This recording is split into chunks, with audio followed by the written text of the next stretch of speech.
안녕하십니까. 자격증의 모든 것에 전기기사 필기 강의를 맡은 이재일입니다. 오늘은 전기기기 요점 정리에 대해서 들어가 보도록 하겠습니다.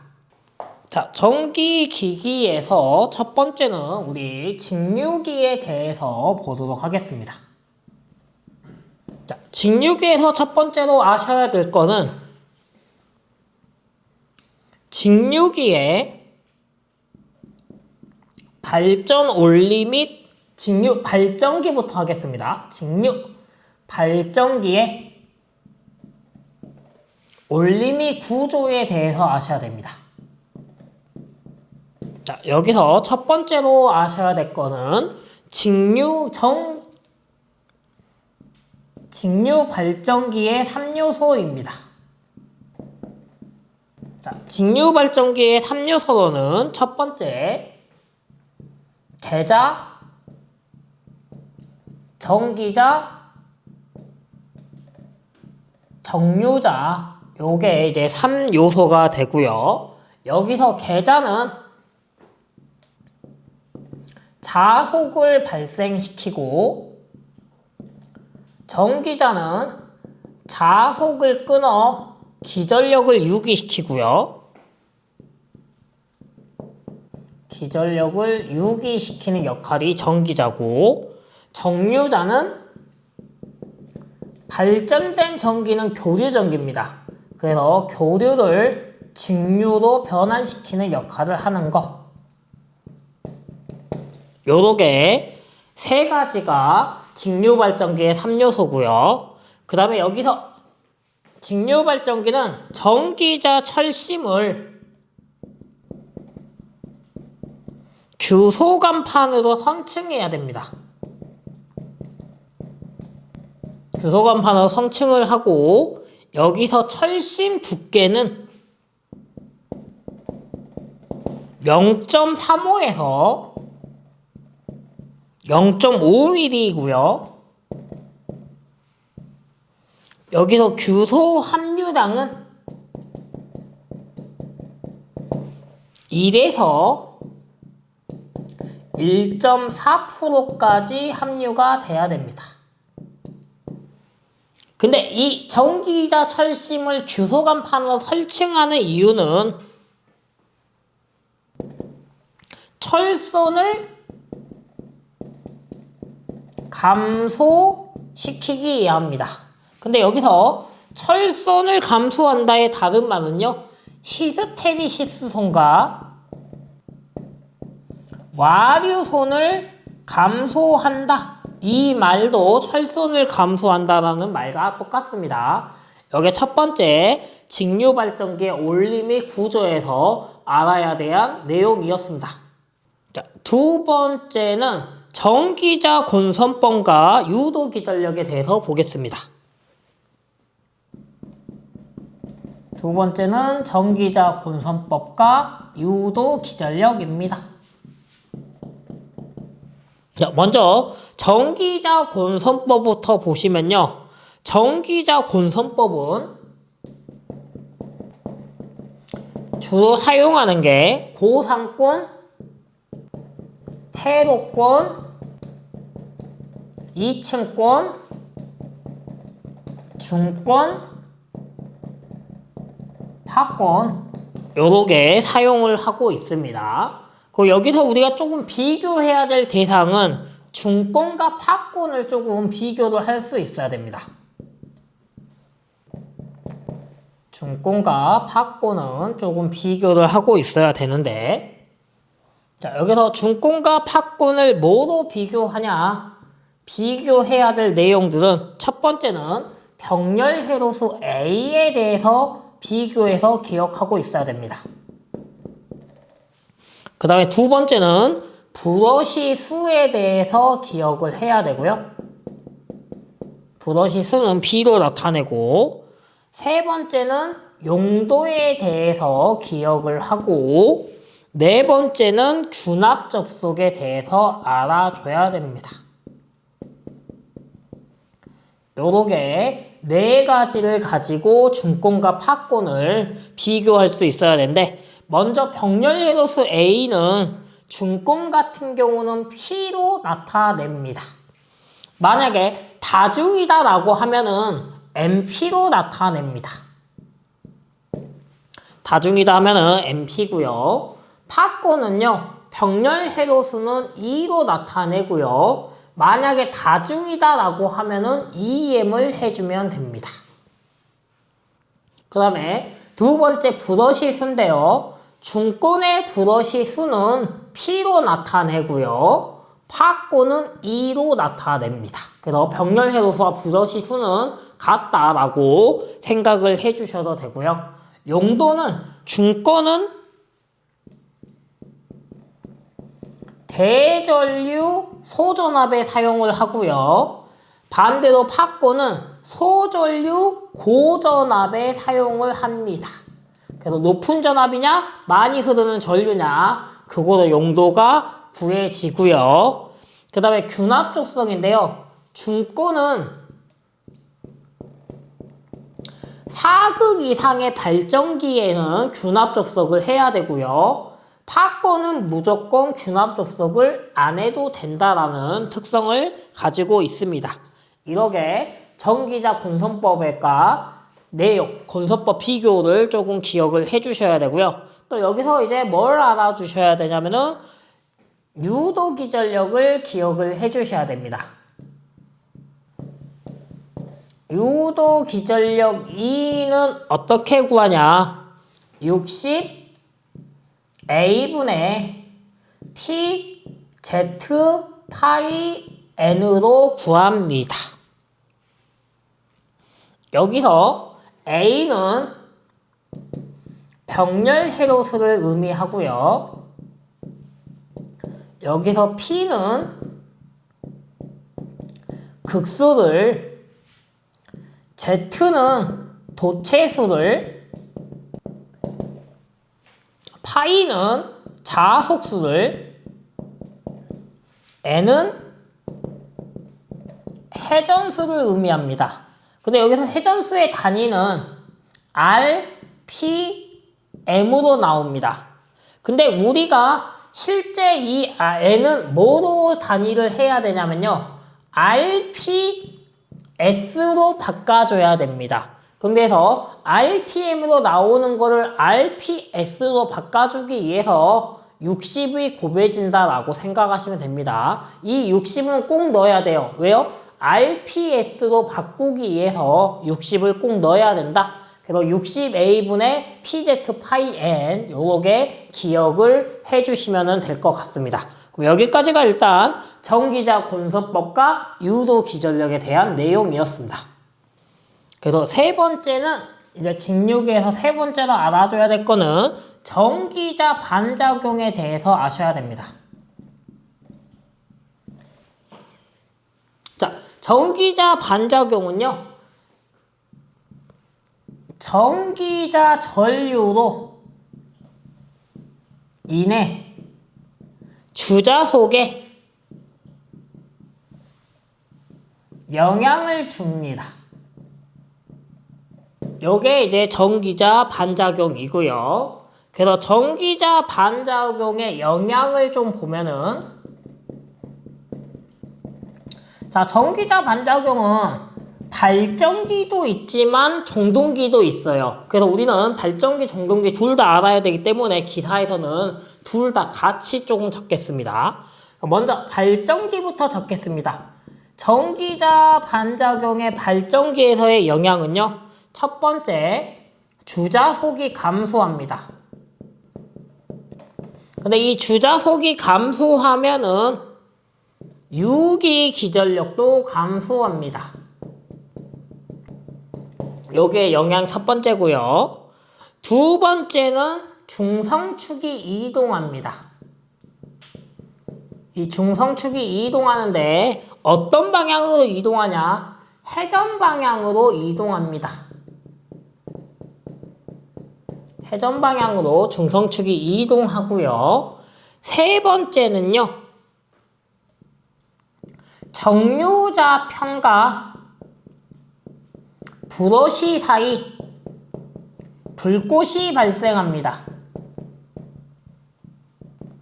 불꽃이 발생하는데 이거는 정류가 불량하기 때문에 불꽃이 발생합니다. 요게 발전기에서의 전기자 반작용의 영향이었고요. 이번에는 종동기에서의 영향을 보겠습니다. 자, 종동기도 똑같이 첫 번째 주자속이 감소합니다. 그러면은 이 종동기에서는 이 주자속이 감소하면서 어떤 영향을 끼치냐? 토크는 감소하고 속도는 증가하게 됩니다. 요게 발전기와 조금 다른 내용이고요. 두 번째도 중성축이 이동합니다.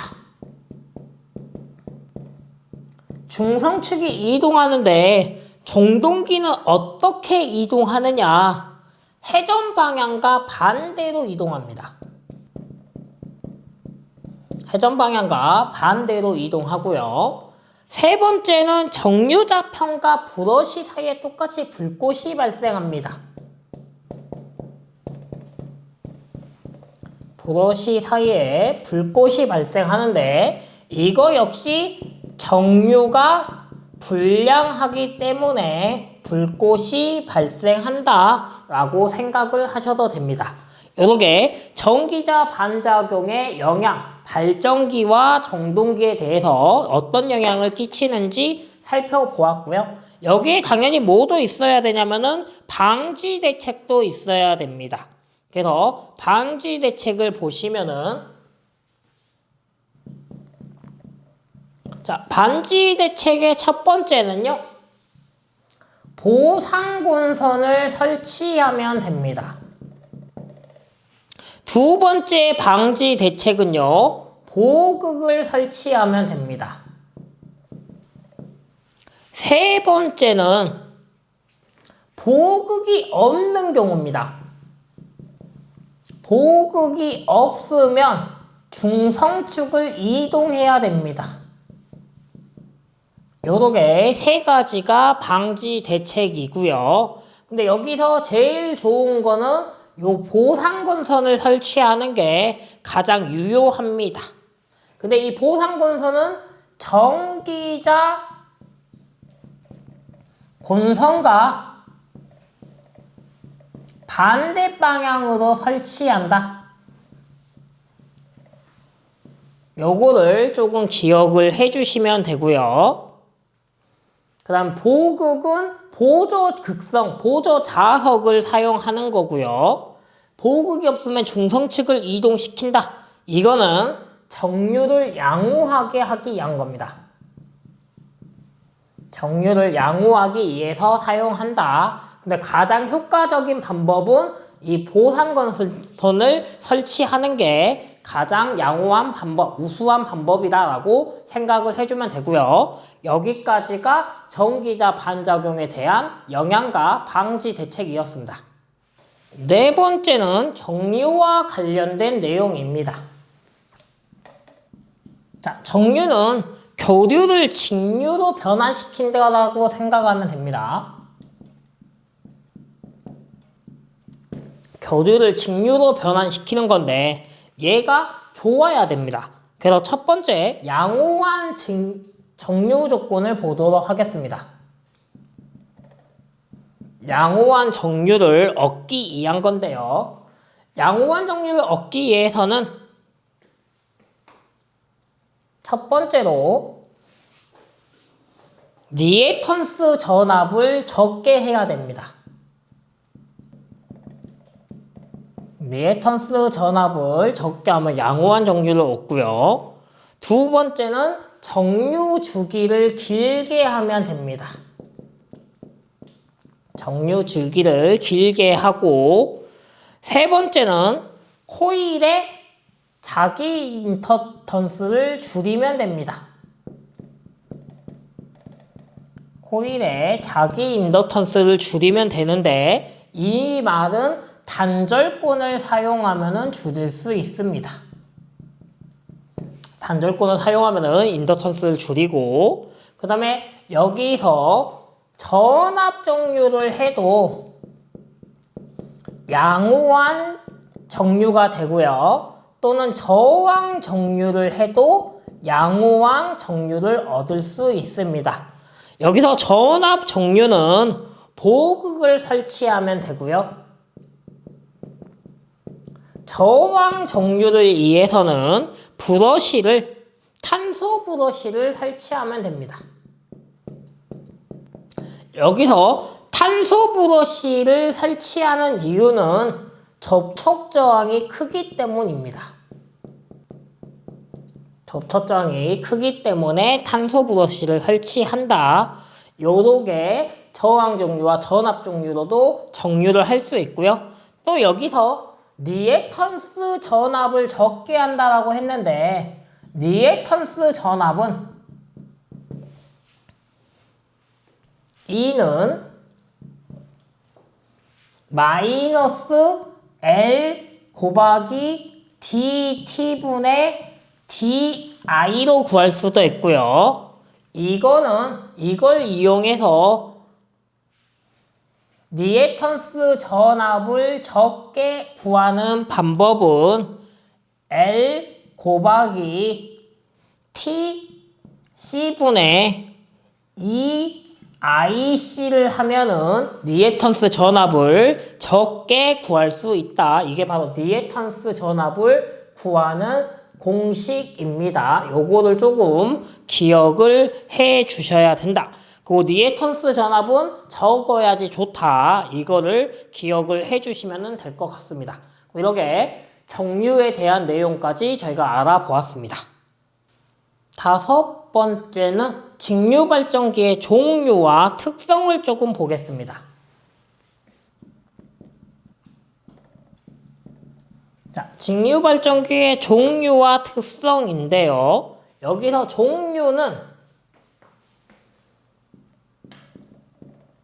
종류가 있고, 그 다음 우리 발전기와 정동기도 종류는 똑같기 때문에 발전기와 정동기를 비교해서 외우도록 하겠습니다. 자, 먼저 첫 번째는 타여자가 있습니다. 이거는 타여자 발전기도 있고 타여자 정동기도 있다라는 소리입니다. 먼저 타여자 발전기의 특성은요,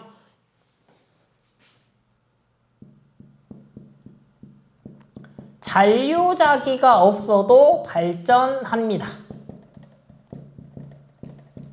잔류자기가 없어도 발전된다는 특성을 하나 가지고 있고요. 두 번째는 운전 중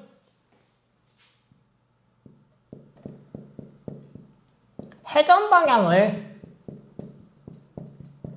반대로 하면 플러스 마이너스 극성이 반대로 되어서 발전됩니다. 반대되어 발전한다라는 특성을 갖고 있고요.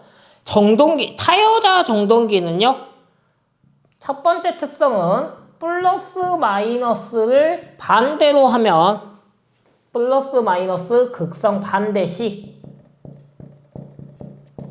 회전 방향이 반대로 됩니다.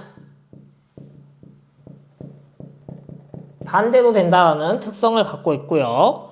두 번째 특성은 이 타여자 정동기는 정속도, 정해진 속도, 일정 속도로 운전하는 정동기다 라는 특성을 갖고 있습니다. 이렇게 타여자 발전기와 타여자 정동기 특징이었고요. 두 번째로 나오는 거는 분권 발전기입니다.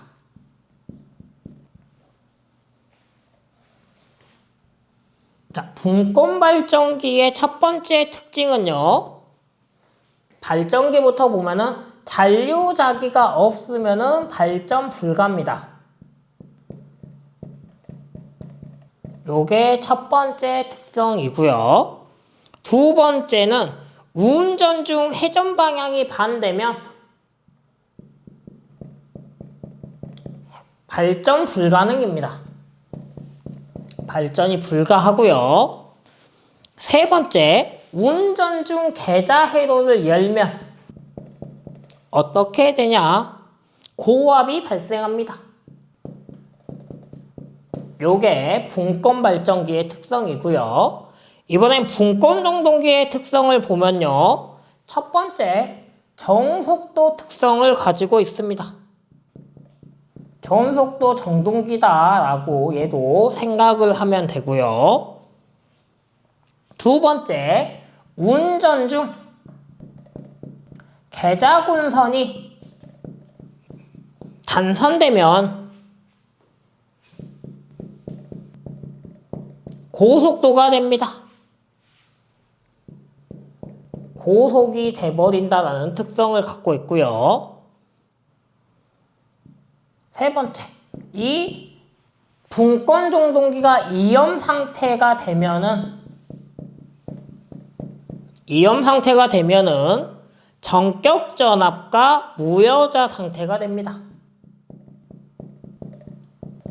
여자가 없는 상태가 돼버린다라는 특성을 갖고 있고요. 네 번째 특성은요. 플러스 마이너스가 반대가 되면은 회전 방향은 불변합니다. 변하지 않습니다. 이러한 특성을 갖고 있는 게 분권 발전기와 분권 정동기에 대한 특징이었고요. 그럼 직권 발전기의 특징과 직권 정동기의 특징을 보겠습니다. 그 다음에 이제 직권인데요. 직권 발전기와 이제 직권 정동기의 특징을 보면은 먼저 직권 발전기는요. 마찬가지 잔류자기가 없으면은 발전 안 합니다. 요게 직권 발전기의 첫 번째 특징이고요. 두 번째 특성은요. 운전 중 회전 방향이 반대여도 발전이 불가합니다. 요게 두 번째 특성이고요. 세 번째 특성은요. 무부하 시 자기 여자로 전압 확립을 할 수 없습니다. 불가다. 요게 세 번째 특징이 되고요. 그 다음에 직권 정동기의 특징은 첫 번째 변속도입니다. 속도가 변한다라는 특성을 갖고 있습니다. 변속도 정동기다라는 특성을 갖고 있고, 두 번째는 부하에 따라 속도가 심하게 변합니다. 속도 변화가 심하다라는 두 번째 특성을 갖고 있고요. 세 번째, 운전 중 무부하가 되면은 갑자기 고속도가 됩니다. 갑자기 고속이 되기 때문에 위험하다라는 특성을 갖고 있고요. 네 번째는 플러스 마이너스 극성을 반대로 하면은 회전 방향은 바뀌지 않습니다. 불변한다라는 특성을 갖고 있고요. 다섯 번째 특성은 직류 전차용 정동기는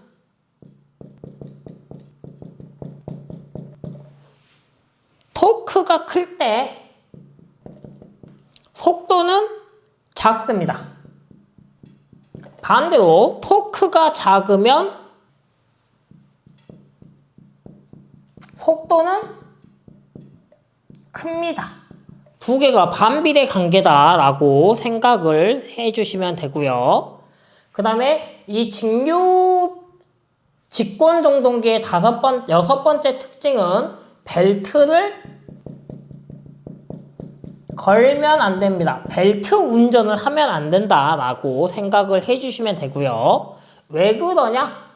벨트 벗겨지면 고속됩니다. 고속이 되기 때문에 벗겨지면 안 된다라는 특성을 갖고 있고요. 마지막 특성은 얘의 이염 상태는 정격 전압이 무부하 상태입니다. 얘의 이염 상태는 정격 전압이 무부하 상태일 때다. 요렇게 직류 발전기의 종류와 특성에 대해서 알아보았고요. 종동기와 비교해서 저희가 알아봤습니다. 그 다음은 이제 발전기에 대해서 기본적으로 알아야 되는 식을 조금 보겠습니다.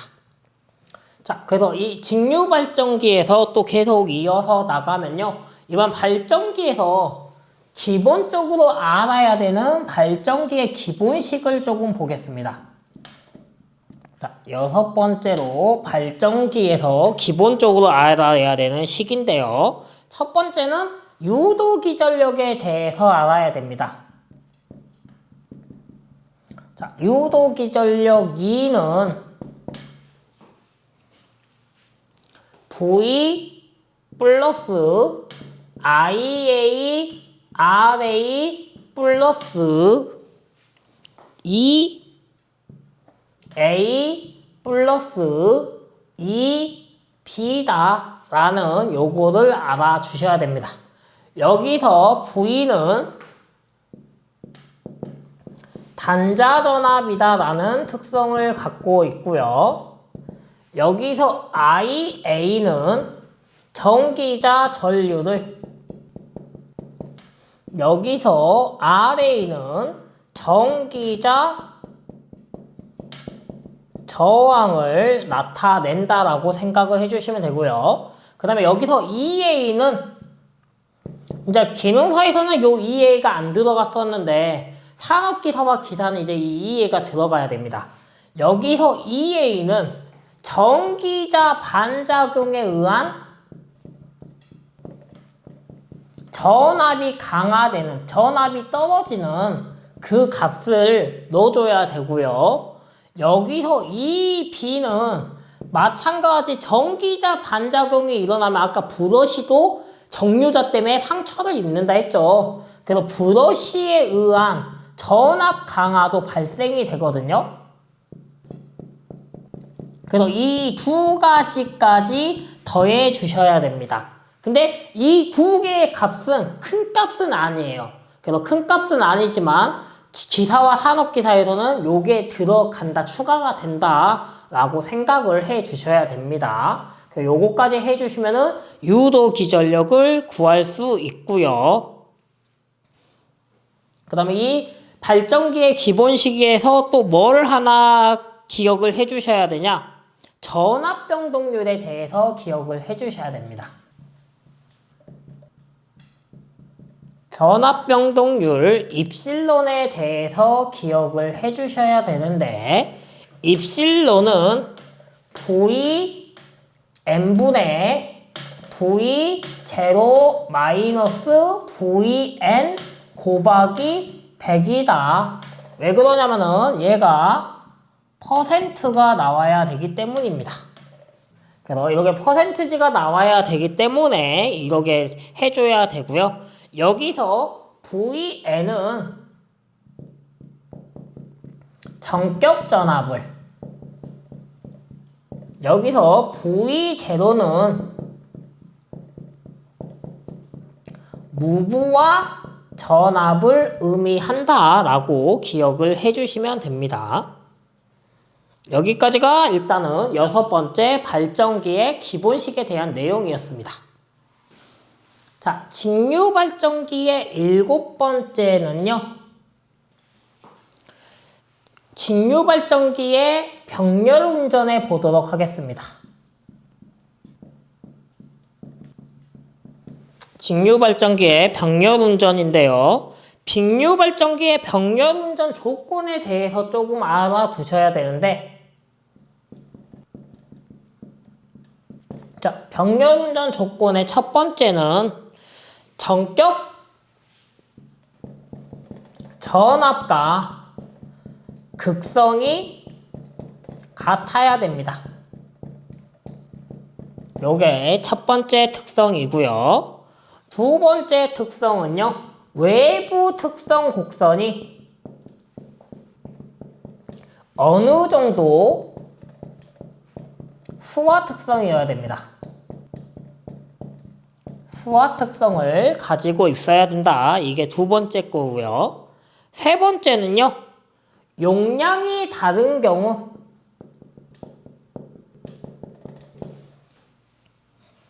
퍼센트 부하 전류로 나타낸 내부 특성 곡선이 일치해야 된다라는 조건이고요. 네 번째는 용량이 같은 경우는 외부 특성 곡선이 일치해야 됩니다. 일치해야 되고, 다섯 번째 조건은 달라도 되는 거는 뭐가 있냐면요. 얘들은 달라도 된다. 얘 다 이틀 것, 같을 것, 일치할 것 이렇게 되는데, 달라도 되는 거는 절연 저항과 손실과 용량은 달라도 됩니다. 병렬적으로 다 같을 것, 뭐 일치할 것, 특성일 것 이런데 달라도 되는 거는 절연 저항, 손실 용량은 달라도 된다. 요거까지가 병렬 운전 조건이었고요. 두 번째는 이제 이 병렬 운전 조건을 하면은 이제 부하의 분담이 있습니다. 그 부하의 분담에 대해서 조금 보도록 하겠습니다. 병렬 운전의 조건에서 또 나올 수 있는 건 두 번째는 부하 분담은 어떻게 돼? 라는 요게 나올 수 있습니다. 그럼 이제 이 부하 분담은 어떻게 되냐인데, 첫 번째, 유기 기전력이 크면 부하 분담 더합니다. 유기 기전력이 크면은 부하 분담을 더 많이 한다라는 거고요. 두 번째는 유기 기전력이 같으면 클 때는 부하 분담을 더했고, 유기 기전력이 같으면은 전기자 저항에 반비례합니다. 반비례한다라는 특성을 갖고 있고요. 세 번째, 용량이 다르고 나머지가 같으면 용량에 의해서 비례합니다. 용량에 비례한다. 부하 분담은 이거고요.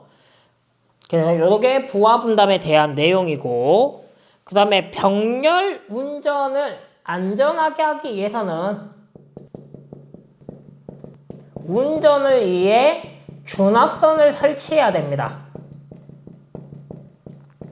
이 균합선은 꼭 설치하는 게 아니고요. 어디에만 설치하냐? 직본과 복본에는 설치해야 됩니다. 직본과 복본에는 설치해야 된다. 이게 일곱 번째 부하 분담, 직류 발전기의 병렬 운전에 대한 내용이었습니다. 자, 그 다음에 이제 마지막 직류 발전기의 여덟 번째는요. 특성 곡선들에 대해서 하도록 하겠습니다. 첫 번째 특성 곡선은요. 무부하 특성 곡선이 있고요. 두 번째는 부하 특성 곡선이 있고요. 세 번째는 외부 특성 곡선이 있습니다. 얘들은 어떤 거냐 정도만 기억을 해주면 되는데요. 무부하 특성 곡선은 계좌전류 IF와 유도기전력 E에 대해서 나타낸 관계의 곡선이고요. 부하 특성 곡선은 계좌전류 IF와 단자전압 V의 관계를 나타내면은 부하 특성 곡선이고요. 외부 특성 곡선은 부하 전류 I와 단자전압 V의 관계를 나타내면 외부 특성 곡선입니다. 여기서 무부하 특성 곡선에서 유도 기전력 2를 요즘에 다른 말로도 나오는데 얘는 무부하 단자 전압이라는 말과 유도 기전력이라는 말은 같다라는 걸 조금 기억을 해주시면 될 것 같습니다. 그럼 여기까지가 직류 발전기에 대한 요점을 마치도록 하겠습니다. 자, 이번에는 직류 종동기에 대해서 보도록 하겠습니다. 아까는 발전기였고요. 이번에는 직류 종동기입니다.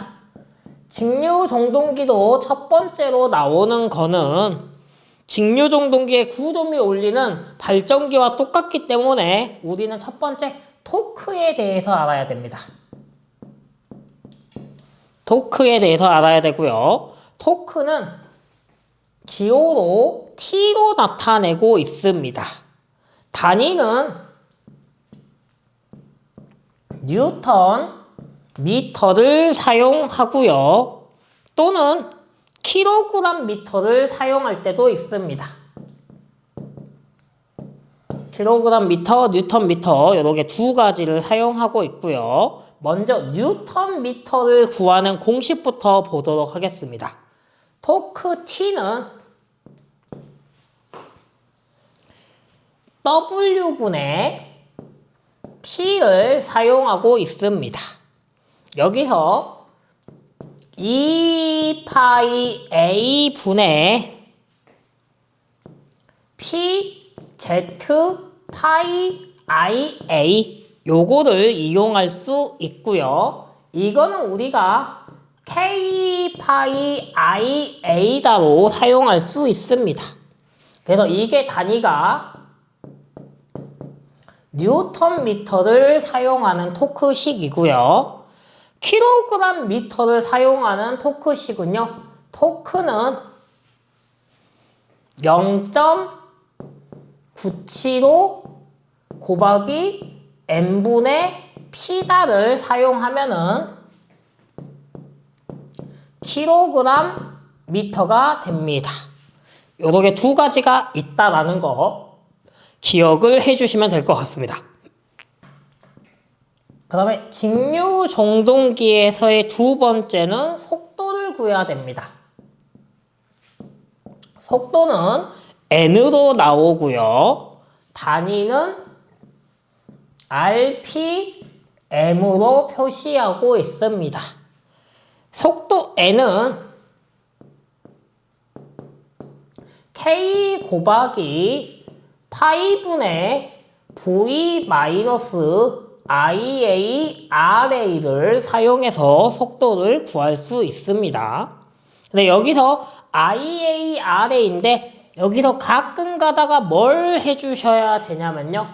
iA에다가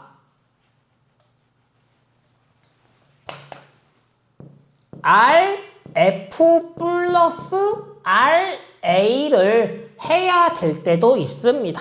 그래서 rf 플러스 ra를 써야 될 경우도 있고 또는 그냥 바로 ra를 써야 되는 경우도 있다. 근데 우린 그냥 기본적으로 rf 플러스 ra로 기억을 해주고요. 만약에 rf가 없으면은 그냥 ra만 쓰면 된다라고 생각을 해주시면 될 것 같습니다. 여기가 바로 직류 종동기의 속도에 대한 내용이었습니다. 그 다음에 세 번째는 직류 종동기의 속도 제어에 대해서 보도록 하겠습니다. 자, 직류 종동기의 속도 제어는 세 가지가 있습니다. 전압 제어가 있고, 계자 제어가 있고, 저항 제어가 있습니다. 요게 세 가지가 나오는데 먼저 첫 번째로 전압 제어는 효율이 좋습니다. 두 번째로 계자 제어도 효율이 좋습니다. 세 번째로 저항 제어는 효율이 나쁩니다. 나쁘고요. 그 다음에 전압 제어의 특징은 간범위한 제어가 되고요.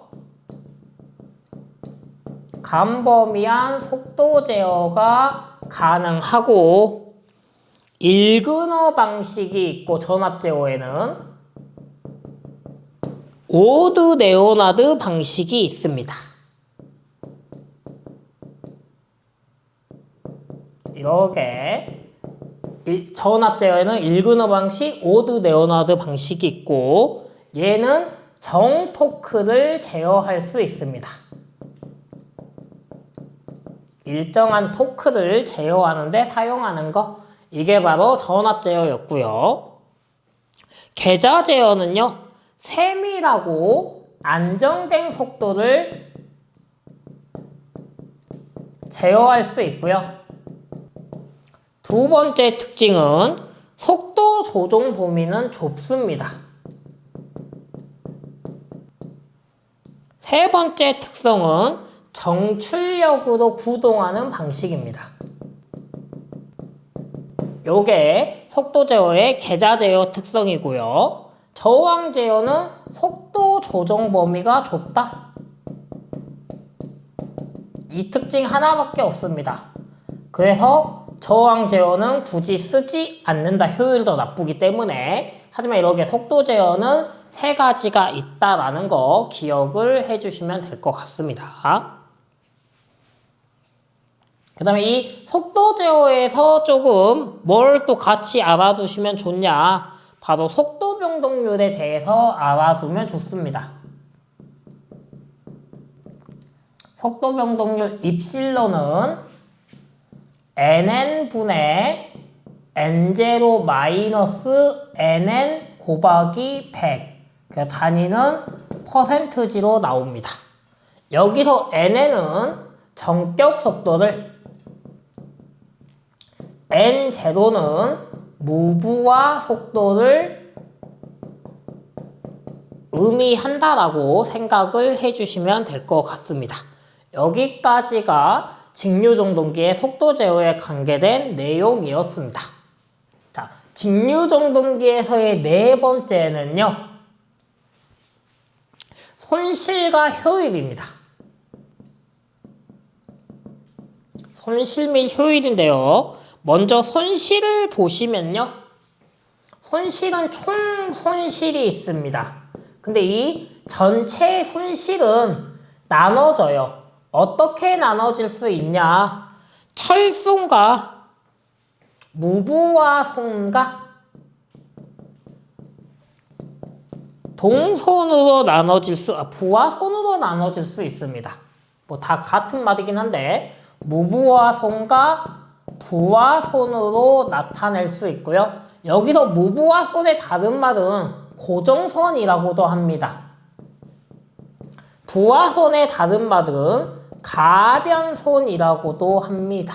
변화된 손이다, 변하지 않는 손실이다 라는 거고요. 이 무브와 손에 해당되는 손실은 두 가지가 있는데, 첫 번째는 기계손이 있고요. 두 번째는 철손이 있습니다. 부하손에는 네 가지의 손실로 나뉘는데, 첫 번째는 전기자 저항손이 있고요. 두 번째는 계좌 저항선이 있고요. 세 번째는 브러시 손이 있고요. 네 번째는 표유 부하선이 있습니다. 요렇게 부하선에는 네 가지가 있고요. 그 다음에 기계손과 철손에도 두 가지의 손실로 또 나눠집니다. 그래서 결과적으로는 총 네 가지, 무부하에도 손실은 네 가지, 부하손에도 손실은 네 가지라고 생각하면 되는데, 기계손에서는요, 풍손과 베어링 마찰손이 기계손에 들어가고요. 이 철소는 히스테리시스선과 와류선이라는 게 들어가게 됩니다. 그래서 요게 직류종동기에서의 손실, 총 손실은 1억에 이루어져 있다라는 거를 기억을 해주시면 되고요. 그 다음에 이제 효율에 대해서 설명을 조금 하겠습니다. 자, 효율은요, 실측 효율이 있고 규약 효율이 있습니다. 실측 효율은 실제로 측정한 효율이에요. 실제로 측정한 효율은 입력분의 출력으로 나타나고요. 여기에 곱하기 100을 해주셔야지만 퍼센트지로 나타나게 됩니다. 그 규약 효율은 발전기의 규약 효율이냐 정동기냐라고 나눠집니다. 이렇게 효율 표시에 발전기 제너레이터의 G가 표시가 되고요. 효율 표시에 모토의 M으로 표시하고 있습니다. 근데 일단 기본 공식은 둘 다 입력분의 출력이 기본 바탕입니다. 입력분의 출력을 기본 바탕으로 하는데 발전기의 규약 성실 같은 경우는 발전기는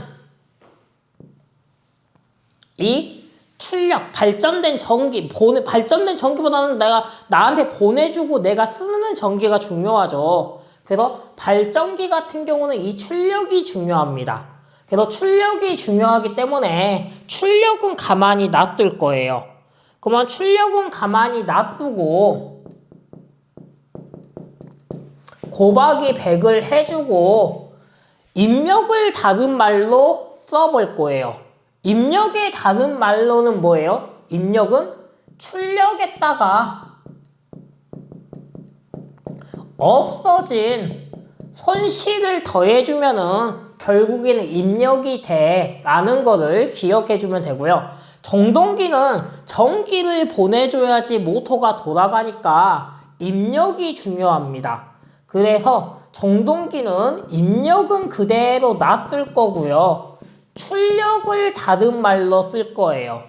출력의 다른 말은 내가 보내준 입력에다가 없어진 손실을 빼주면은 네가 받은 출력이 돼. 이게 되겠죠. 요 두 가지 규약 효율에 대해서 기억을 하고 있어 주셔야 됩니다.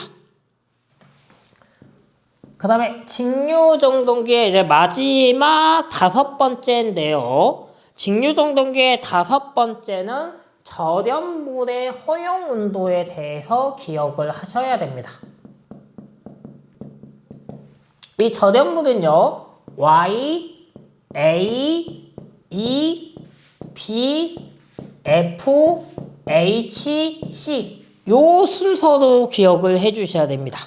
Y, A, B, F, H, C 요 순서로 기억을 해주시고 Y에는 90도야 라는 것과 B에는 130도야 라는 것을 기억을 하고 나머지는 뭘 해주면 되냐? 요 앞에는 15도씩 증가를 해주면 되고 뒤에는 25도를 증가해주면 되고 C는 초과야 라고 기억을 해주면 됩니다.